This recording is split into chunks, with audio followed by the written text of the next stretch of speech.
Hello! Welcome to my vlog. Ate Nan here again. Ngayon, dadalhin ko kayo sa aming probinsya sa Bicol. Dadalhin ko kayo sa Mayon Volcano kung saan ito ay isa sa pinakamagandang tanawin sa buong mundo. Masaya kami dahil makikita na naman namin ang Mayon Volcano at this time na nag-i-erupt siya. Kasama ko ang mga kapatid ko at mga apo.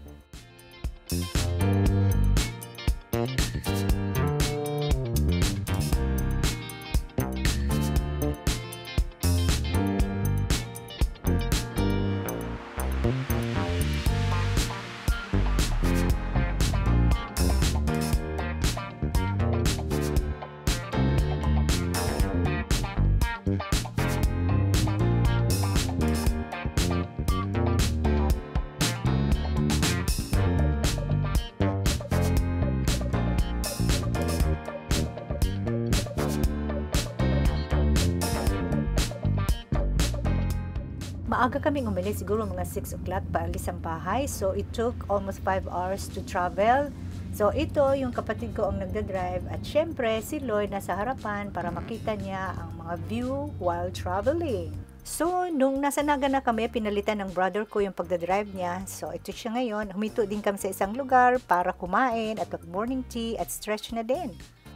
So, pumunta na kami directly sa Cagsawa Ruin para mag-take photos. Siyempre, picture-picture kami para merong remembrance. So, ito yung Cagsawa Ruins na makikita mo rin ang Mayon Volcano. Yan, napakainit dito sa Legazpi City. Dinadalaw namin yung Mayon Volcano, pero natatakpan yung dulo ng ulap. Kasi sometimes, nagtawag dito, umuulan dito paghapon. So, tingnan nyo. So, ayun, yung Mayon Volcano. Ito yung Cagsawa Church. Yan, yung natakpan. Yung volcano. Pero natatakpan ang dulo. Pero enjoy na lang. Hindi namin nakita ang lava. Hindi namin makita ang lava. Kaya ito na lang po ang aming video. Yan, nakapayong po ako kasi napakainit. Grabe. Alam nyo, ang init-init ng sand yung inaapakan ko. Kasi it's part of lava. Ang init-init niya. Ito yun, oh. Napakainit nito. Hindi na lang nakasandals ako.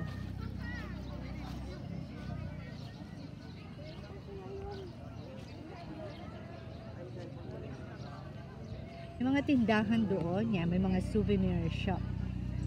Yan. Yan, souvenir shop. Ito yung natakpan, parang first explosion ng Mayon Volcano. 1814, natakpan yung simbahan. So, ano yan?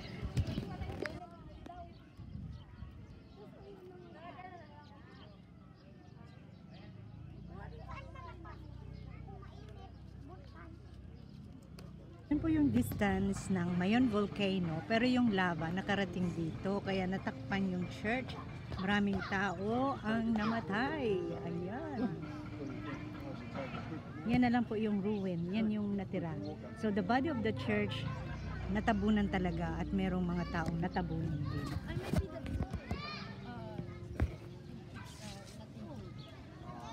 Sayang hindi natin naabutan yung nag-i-erupt talaga. This one is very high.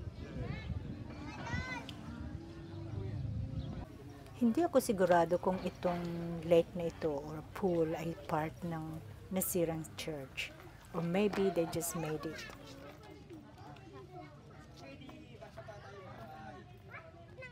Ang init ng lupa. Okay, so you turn around. What's that hole in the pants there? That hole.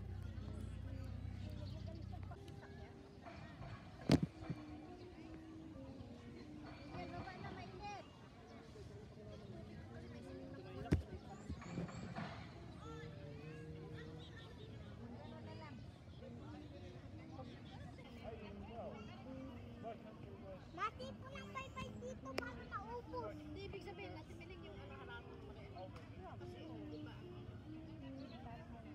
Pero ano din baga sa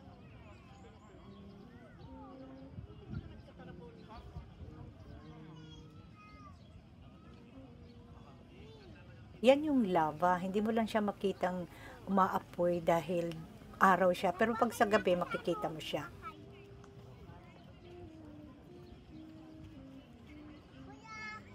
Time to go to the hotel, magpahinga.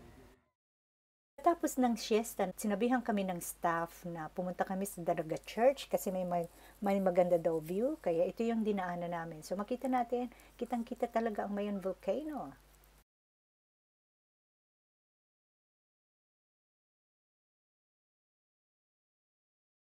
So ito na yung Daraga Church. It was built 1773, so 250 years old na siya. Lumang-luma na talaga, no? So, yung mga tao, inalaw sila na lumipat ng town sa Daraga Church kasi nakita nga nila sa Kagsawa o doon sa lugar ng pinuntahan natin kanina, napakadelikado.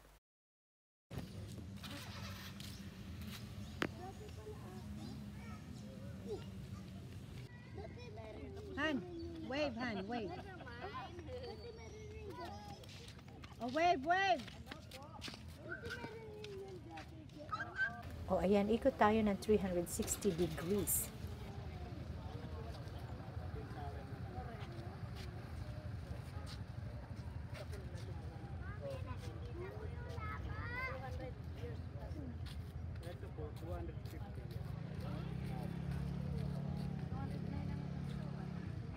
So, tama yung sabi ng hotel staff na makikita mo talaga ng full view ang Mayon na ito.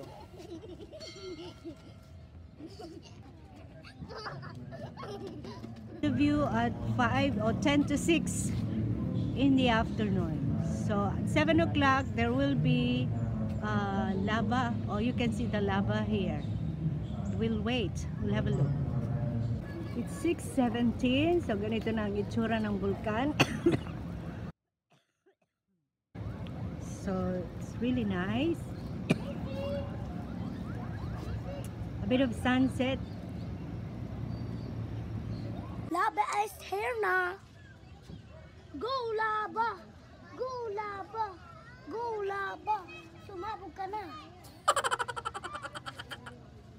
Go lava!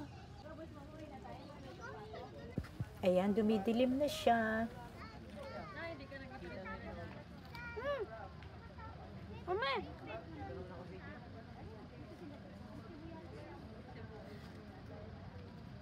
So, talagang desidido kaming maghintay, kaya kami ay nagstay pa ng mahaba-habang oras para makita namin yung lava. Kahit matagal siya, sulit naman yung paghihintay namin. Now you can see the fire going down, flowing down, and that's the lava. Apologizes for the video, it's a bit blurred. Power mag-anak ka!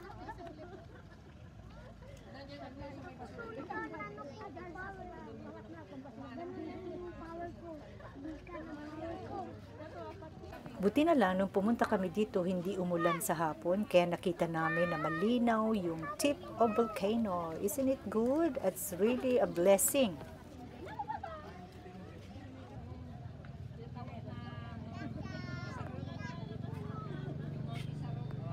Just hang on, it's coming now. So there you go, it's spitting lava now, burning lava. It's so nice.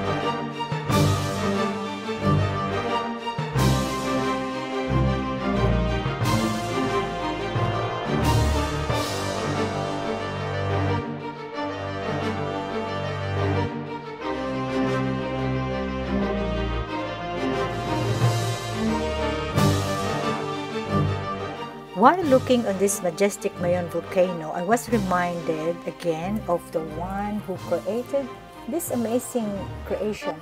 He is behind of this spectacular view.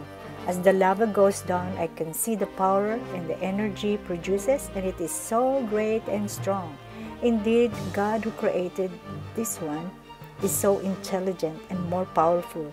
So God so much is in control. Indeed, our God is so awesome.